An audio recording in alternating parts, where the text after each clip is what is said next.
ನೈಜ ಸುದ್ದಿಗಳ ಅನಾವರಣ TV46 ಕನ್ನಡ ನ್ಯೂಸ್ಗೆ ಸ್ವಾಗತ. ನಾನು ಜೈವಿ ಮಂಜುನಾಥ್. ರಾಜಕೀಯ ಒತ್ತಡಕ್ಕೆ ಬಲಿಯಾಯಿತೆ ಸಕಲೇಶಪುರ ಹೈಟೆಕ್ ಬಸ್ ನಿಲ್ದಾಣ.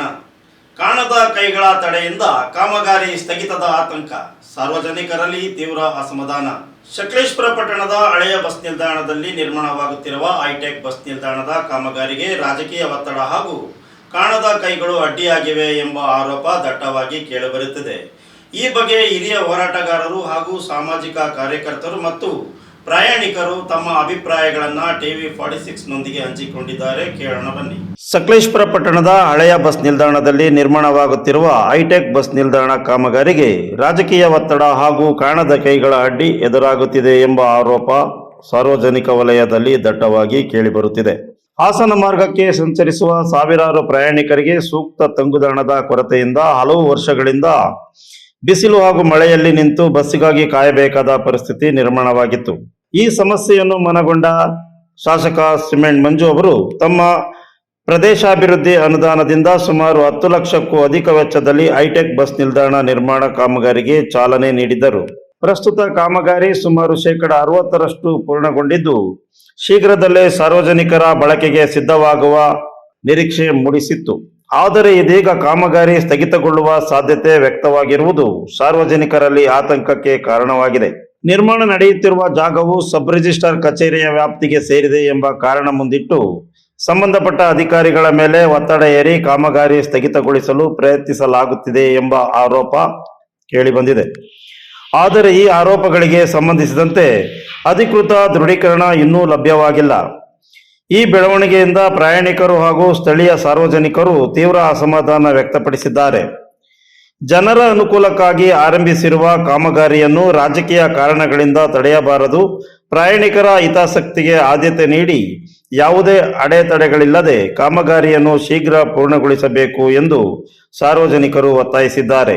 ಕಾಮಗಾರಿ ಸ್ಥಗಿತದ ಹಿಂದಿನ ನಿಜವಾದ ಕಾರಣವೇನು ಎಂಬುದರ ಕುರಿತು ಸಂಬಂಧಪಟ್ಟ ಅಧಿಕಾರಿಗಳು ಸ್ಪಷ್ಟನೆ ನೀಡಬೇಕಾಗಿದೆ. ಜನೋಪಯೋಗಿ ಯೋಜನೆ ಯಾವುದೇ ರಾಜಕೀಯ ವಿವಾದಕ್ಕೆ ಬಲಿಯಾಗದಂತೆ ಸರ್ಕಾರ ಹಾಗೂ ಅಧಿಕಾರಿಗಳು ಅಗತ್ಯ ಕ್ರಮ ಕೈಗೊಳ್ಳಬೇಕೆಂಬುದು ಸಾರ್ವಜನಿಕರ ಆಗ್ರಹವಾಗಿದೆ. ನೋಡಿ, ಈಗಾಗಲೇ ಸಕಲೇಶಪುರದಲ್ಲಿ ಮಲೆನಾಡಿನ ಭಾಗ ಆಗಿರೋದ್ರಿಂದ ಯಥೇಚ್ಛವಾಗಿ ಮಳೆ ಬರುತ್ತೆ. ನಮ್ಮ ಭಾಗದಲ್ಲಿ ಎಲ್ಲೇ ನೋಡಿದ್ರೂ ಬಸ್ ಸ್ಟ್ಯಾಂಡ್ ಇಲ್ಲ, ಸಾರ್ವಜನಿಕರ ತಂಗುದಾಣ ಬೇಕಾಗಿತ್ತು. ಹಾಗಾಗಿ ನೋಡಿ, ಈ ಜಾಗ ಇದೆಯಲ್ಲ, ಸಬ್ ರಿಜಿಸ್ಟ್ರ್ ಆಫೀಸು ಮೊದಲು ಇದ್ದಿದ್ದು. ಆದರೆ ಇದು ಅಂಚೆನ ಮನೆ ಇತ್ತು, ಅದು ಅನೇಕ ವರ್ಷಗಳ ಕಾಲದ ಅಂಚೆನ ಮನೆ ಆಗಿರೋದ್ರಿಂದ ಇದನ್ನು ಅದೇ ಅಂದರೆ ದುಸ್ಥಿತಿಯಲ್ಲಿದೆ ಅಂತೇಳಿ ಇದನ್ನು ಅದೇ ಬಿದ್ದೋಯ್ತು. ಅಂದರೆ ಸೇರಿ ಬೀಳಿಸಾದ್ಮೇಲೆ ಈ ಜಾಗ ಹಂಗೆ ಬಿದ್ದೋಯ್ತು. ಆಗ ಈ ಜಾಗದಲ್ಲಿ ಏನು ಮಾಡಿದ್ರು ಅಂದರೆ, ಸಾರ್ವಜನಿಕರ ಒತ್ತಾಯದ ಮೇರೆಗೆ ಇಲ್ಲಿ ಸಾರ್ವಜನಿಕರ ತಂಗುದಾಣ ಬೇಕು ಅಂತ ಹೇಳ್ಬಿಟ್ಟು ಸ್ಥಳೀಯರ ಒತ್ತಾಯದ ಮೇರೆಗೆ ಶಾಸಕರ ಅನುದಾನದ ಅಡಿಯಲ್ಲಿ ಇಲ್ಲಿ ಏನು ಮಾಡಿದ್ರು ಅಂದರೆ ಬಸ್ ಸ್ಟ್ಯಾಂಡ್ ಕಟ್ಟಿದ್ರು. ಯಾರು ಶಾಸಕರು ಕಟ್ಕೊಂಡ್ರ ಇದನ್ನ ಸಾರ್ವಜನಿಕರಿಗೆ ಕಟ್ಕೊಂಡ್ರು. ಸಾರ್ವಜನಿಕರು ಅಂದರೆ ಇದೇನು ನಮ್ಮದೇನು ಬೇರೆ ಕಡೆ ಇದೆಯಾ, ಹೋಗ್ಲಿ ಬರೀ ಬಿಸಿಲು ಅಂತ ಅಂದರೆ ಒಪ್ಕೊಳ್ಳೋಣ. ಇಲ್ಲಿ ಯಥೇಚ್ಛವಾಗಿ ಮಳೆ ಬರುತ್ತೆ. ಆ ಮಳೆ ಬರೋದಕ್ಕೋಸ್ಕರ ಸಾರ್ವಜನಿಕರ ಒತ್ತಾಯದ ಮೇರೆಗೆ ಬಸ್ ಸ್ಟ್ಯಾಂಡ್ ಕಟ್ಟಿದಾಗ ಏನು ಸಬ್ ರಿಜಿಸ್ಟ್ರ್ ಆಫೀಸರು ನನಗೆ ಸೇರುತ್ತೆ ಅಂತ ಈ ಜಾಗ ಹೇಳ್ತಾ ಇದ್ದಾರಲ್ಲ, ಹೌದು ನಿಮ್ಮದೇ ಅಂತ ಅಂದ್ಕೊಳ್ಳೋಣ. ಈ ಜಾಗ ತೆರವುಗೊಳಿಸಿದಾಗ ನೀವ್ಯಾಕೆ ಇಲ್ಲಿ ಕಟ್ಟಡ ಕಟ್ಕೊಳ್ಳಿಲ್ಲ, ನೀವ್ಯಾಕೆ ಇಲ್ಲಿ ಸುತ್ತ ಬೇಲಿ ಹಾಕ್ಕೊಳ್ಳಿಲ್ಲ? ಇದು ನಮ್ಗೆ ಸಂಬಂಧಪಟ್ಟ ಜಾಗ. ಈ ನಮ್ಮ ಸಂಬಂಧಪಟ್ಟ ಜಾಗದಲ್ಲಿ ನೀವು ಯಾರು ಬರಬಾರ್ದು ಅಂತ ಏನಾದ್ರು ಬೋರ್ಡ್ ಹಾಕಿದ್ದಿದ್ರೆ ಇಲ್ಲಿ ಯಾರು ಬರ್ತಾ ಇರಲಿಲ್ಲ, ಇವರು ಸಹ ಈ ಬಸ್ ಸ್ಟ್ಯಾಂಡ್ ಕಟ್ತಾ ಇರಲಿಲ್ಲ. ಅದು ಹೋಗಲಿ, ಕಟ್ಟ ಟೈಮಲ್ಲಾದರೂ ಬಂದು ನೀವೇನಾದ್ರು ನೋಟಿಸ್ ಕೊಟ್ಟಿದ್ದಿದ್ರೆ ಇದು ಅರ್ಧದಲ್ಲೇ ನಿಲ್ಸಿರೋರು, ಅಥವಾ ಅದನ್ನ ಕೈಯೇ ಆಗ್ತಿರ್ಲಿಲ್ಲ. ಯಾವನ ಗುತ್ತಿಗೆದಾರ ತಂದ್ಬಿಟ್ಟು ಕಾಂಟ್ರಾಕ್ಟ್ ಅವನು ದುಡ್ಡು ಹಾಕಿರ್ತಾನೆ. ದುಡ್ಡು ಹಾಕಿರೋ ಟೈಮಲ್ಲಿ ನೀವು ತಗೊಬಂದ್ಬಿಟ್ಟು ಇದನ್ನ ಕೊನೆಯ ಹಂತದಲ್ಲಿ ಇರ್ಬೇಕಾದ್ರೆ ನೀವು ಈ ಬಸ್ ಸ್ಟ್ಯಾಂಡ್ನ ನಿಲ್ಲಿಸಿದ್ರೆ, ತಂಗುದಾಣ ನಿಲ್ಲಿಸಿದ್ರೆ ಎಷ್ಟು ಮಟ್ಟಿಗೆ ನ್ಯಾಯ ಇದೆ ಹೇಳಿ ನೋಡೋಣ. ಕಾಣ್ದಿದ್ದವನಾದರೆ ಈ ಕೆಲಸನ ಮಾಡ್ತಾನ? ಹಾಗಾಗಿ ಸಾರ್ವಜನಿಕರಾಗಿ ನಾವು ಹೇಳ್ತಿದ್ವಿ, ಅನೇಕ ಬಾರಿ ನಾನೇ ಸಾರ್ವಜನಿಕರು ನನ್ನ ಒಂದು ಸಾಮಾಜಿಕ ಜಾಲತಾಣದಲ್ಲಿ ಆಗ್ತಿದ್ದೆ, ಇಲ್ಲಿ ಒಂದು ತಂಗುದಾಣ ಬೇಕು ಅಂತ. ಹಿಂದೆ ತಂಗುದಾಣ ಇದೆ, ಅದು ಎಲ್ಲಿದೆ ಗೊತ್ತಾ? ಅದು ಚರಂಡಿ ಮೇಲಿದೆ. ಆದರೆ ಇದಾದರೂ ನೋಡೋಕ್ಕೆ ಎಷ್ಟು ಚೆನ್ನಾಗಿದೆ, ಎಷ್ಟು ದೊಡ್ಡದಾಗಿ ಮಾಡಿದ್ದಾರೆ. ಹಾಗಾಗಿ ಸಂಬಂಧಪಟ್ಟಂಥ ಅಧಿಕಾರಿಗಳಲ್ಲಿ ಸಾರ್ವಜನಿಕನಾಗಿ ನಾನು ಕೇಳ್ಕೊಳ್ತಿದ್ದೀನಿ, ಇದು ಏನೇ ಇದೆ ಇದನ್ನು ಇತ್ಯರ್ಥ ಮಾಡಬೇಕು. ಹೆಂಗಿರೋ ಸರ್ಕಾರಿ ಜಾಗ, ಏನು ಪ್ರೈವೇಟ್ ಜಾಗ ಅಲ್ಲ, ಬೇರೆಯವ್ರದ್ದು ಖಾಸಗಿ ಆಸ್ತಿ ಏನಲ್ಲ. ಹಾಗಾಗಿ ನಿಮ್ಮ ಸರ್ಕಾರದವರು ಇದನ್ನು ಕೂಲಂಕುಷವಾಗಿ ಪರಿಶೀಲನೆ ಮಾಡಿ ಇದು ಸಾರ್ವಜನಿಕರಿಗೆ ತಂಗುದಾಣವಾಗಿ ಮಾಡಬೇಕು. ಇಲ್ಲ ಅಂತಂದರೆ ಈ ಸ್ಥಳಕ್ಕೆ ಮುಂದಿನ ದಿನಗಳಲ್ಲಿ ಸಕಲೇಶಪುರದಲ್ಲಿ ಒಂದು ಬೃಹದಾಕಾರವಾದ ಹೋರಾಟ ಅಂತೂ ಖಂಡಿತವಾಗ್ಲೂ ಈ ತಂಗುದಾಣಕ್ಕೋಸ್ಕರ ನಡೆಯುತ್ತೆ ಅಂತೇಳಿ ನಾನು ಈ ಮುಖಾಂತರ ಪತ್ರಿಕೆ ಮುಖಾಂತರ ಹೇಳ್ತಾ ಇದ್ದೀನಿ. ಸಾರ್ವಜನಿಕರಿಗೋಸ್ಕರ ಇದು ಸಾರಾರ್ಥ ಜನಕ್ಕೆ ತುಂಬ ಒಳ್ಳೆ ಅನುಕೂಲ ಆಗೋಂಥ ಕೆಲಸ ಮಾಡಬೇಕು. ಇಲ್ಲಿ ಎಲ್ಲರೂ ನಿಂತ್ಕೊಳ್ಳೋಕ್ಕೆ ಕುತ್ಕೊಳ್ಳೋಕ್ಕೆ ಮಳೆ ಬಂದಾಗ ಬಿಸಿಲು ನೋಡಿ ಎಷ್ಟು ಕಷ್ಟ ಆಗ್ತಾಯಿದೆ, ನಮಗೆ ನಿಲ್ಲಕ್ಕೆ ತುಂಬ ಕಷ್ಟ ಆಗ್ತಾಯಿದೆ. ಇದು ಮಾಡ್ತಾ ಇರೋದು ಒಳ್ಳೆ ಕೆಲಸ, ಸಾರ್ವಜನಿಕರಿಗೋಸ್ಕರ ಮಾಡ್ತಾ ಇದ್ದಾರೆ. ಇದನ್ನು ಮಾಡಿದ್ರೆ ತುಂಬ ಒಳ್ಳೆಯದು, ವಯಸ್ಸಾದವರಿಗೆ ನಿಲ್ಲಕ್ಕೆ ತುಂಬ ಅನುಕೂಲ ಆಗುತ್ತೆ.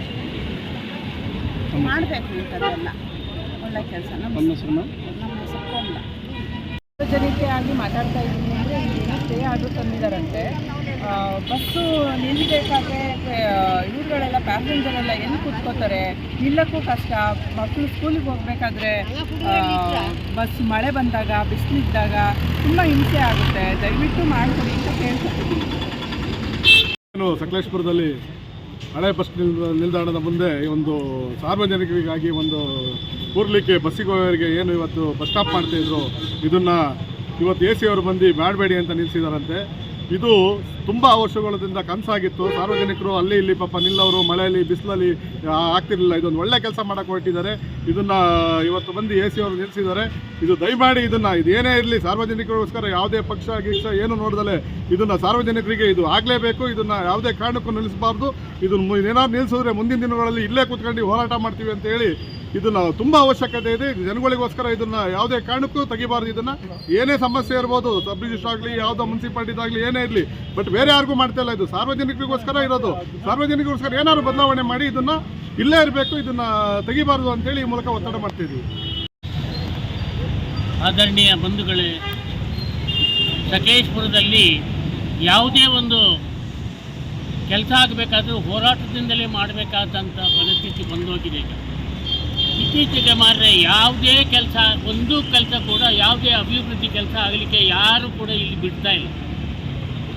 ಇಲ್ಲಿ ನೋಡಿ, ಬಸ್ ಸ್ಟ್ಯಾಂಡು ಇಲ್ಲಿ ಸಾರ್ವಜನಿಕರು ಎಷ್ಟು ತೊಂದರೆ ಪಡ್ತಾಯಿದ್ರು. ಆ ಬಿಸಿಲಲ್ಲಿ ನಿಂತ್ಕೊಂಡು ಆಗ ಸತೀಶ್ ಅಣ್ಣ ಅಂತೇಳಿ ನಮ್ಮ ಮಾಜಿ ಅಧ್ಯಕ್ಷರು, ಮುನ್ಸಿಪಲ್ ಅಧ್ಯಕ್ಷರು ಒಂದು ಶಾಮಿಯಾನ ತಂದು ಒಂದು 10 ಚೇರ್ ಹಾಕಿ ಇಲ್ಲಿ ಎಲ್ಲರನ್ನು ಕೂರ್ಸೋಕ್ಕೆ ಅಂತ ಮಾಡಿದರು. ಎಲ್ಲ ಜನ ಅವ್ರಿಗೊಂದು ಪುಣ್ಯ ಸಿಕ್ಕಲಿ ಅಂತ ಹೇಳಿ ಹೇಳ್ತಾಯಿದ್ರು. ಅಂಥ ಒಂದು ಇಲ್ಲಿ ಬಸ್ಸು ನಿಲ್ಲಬೇಕೋ ಬೇಡವಾ? ಬಸ್ಸು ಆ ಕಡೆಯಿಂದ ಬಂದವರು ಅಲ್ಲಿ ಇಳಿಸ್ತಾರೆ, ಈ ಕಡೆಯಿಂದ ಬಂದವರು ಎಲ್ಲಿ ಹತ್ತೋದು? ಆ ರೋಡ್ನಲ್ಲಿ ಇಳಿಸಿದ್ರೆ ಎಲ್ಲ ವೆಹಿಕಲ್ ಎಲ್ಲ ಪೂರ ಬಂದಾಗುತ್ತೆ, ಯಾವುದೇ ವೆಹಿಕಲ್ ಹೋಗಲಿಕ್ಕೆ ಆಗೋದಿಲ್ಲ. ಅಂಥ ಸಂದರ್ಭದಲ್ಲಿ ಇಂಥ ಒಂದು ಇದನ್ನು ಮಾಡಬೇಕು ಅಂತ ಹೇಳಿ MLA ಅವರು ಇದಕ್ಕೆ ಗುದ್ಲಿ ಪೂಜೆ ಮಾಡಿ ಇಷ್ಟರವರೆಗೆ 90ರಷ್ಟು ಕೆಲಸ ಎಲ್ಲ ಮುಗಿದೆ. ಬರೀ ತಗುಡು ಹಾಕೋದು ಒಂದು ಮಾತ್ರ ಉಳಿದಿದೆ. ಇಲ್ಲಿ ನೋಡಿ, ಗ್ರಾನೈಟ್ ಸಮೇತ ಎಲ್ಲ ತಂದು ಇಲ್ಲಿ ಎಲ್ಲ ಸ್ಟಾಕ್ ಮಾಡಿದ್ದಾರೆ.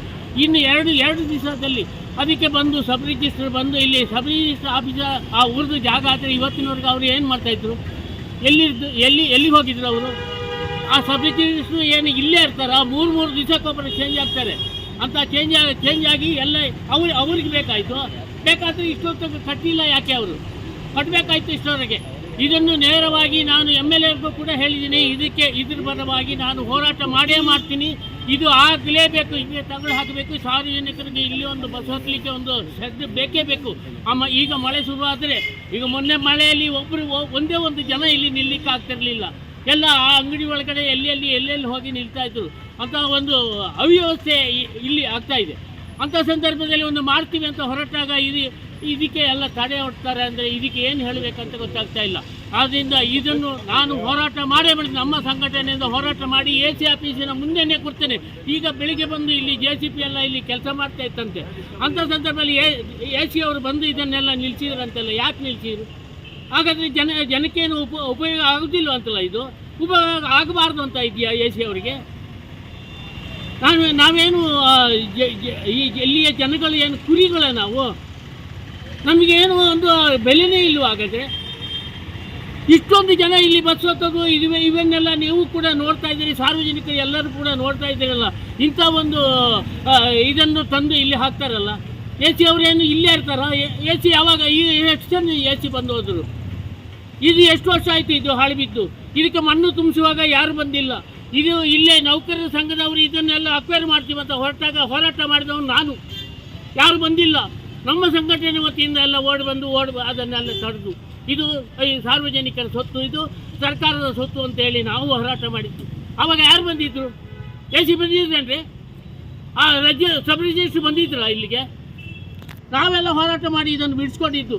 ಇವತ್ತು ಒಂದು ಶೆಡ್ ಕಟ್ಟಲಿಕ್ಕೆ ಇದನ್ನು ಬಿಡೋದಿಲ್ಲ, ಇದನ್ನು ತಡೆ ಹಿಡಿದಿದ್ದಾರೆ ಅಂದರೆ ಏನು ಹೇಳಬೇಕು? ಇದಕ್ಕೆ ಸರಿಯಾದ ರೀತಿಯಲ್ಲಿ ನಾನು ಒಂದು ಹೋರಾಟ ಮಾಡೇ ಮಾಡ್ತೀನಿ. ಇದು ಆಗಲೇಬೇಕು ಅಂತ ನಾನು ಒತ್ತಾಯ ಮಾಡ್ತೀನಿ. AC ಆಗಲಿ ಯಾರೇ ಆಗಲಿ ಇದಕ್ಕೆ ಒತ್ತಾಯ ಮಾಡ್ತೀನಿ. ಇದು ಸಾರ್ವಜನಿಕರಿಗೆ ಬೇಕೇ ಬೇಕು. ಇಲ್ಲೊಂದು ಬಸ್ ಸ್ಟ್ಯಾಂಡ್ ಬಸ್ ಶೆಡ್ ಇದು ಹೌದು, ಸಾರ್ವಜನಿಕರಿಗೋಸ್ಕರವಾಗಿ ಇದನ್ನು ಕೆಲಸ ಮಾಡ್ತಾ ಇರತಕ್ಕಂಥದ್ದು. ನಾವು ಹೋರಾಟ ಮಾಡೇ ಮಾಡ್ತೀವಿ ಅಂತ ಹೇಳಿ ಇದಕ್ಕೆ ಒಂದು ಆಗ್ರಹ ಪಡ್ತೀನಿ. AC ಅವ್ರಿಗೂ ಕೂಡ ಹೇಳ್ತೀನಿ, ಇದು ಆಗಲೇಬೇಕು ಅಂತ AC ಅವರಿಗೆ ನಾನು ಒಂದು ಲೆಟರ್ ಬರೀತೀನಿ. You are watching TV 46 News Kannada.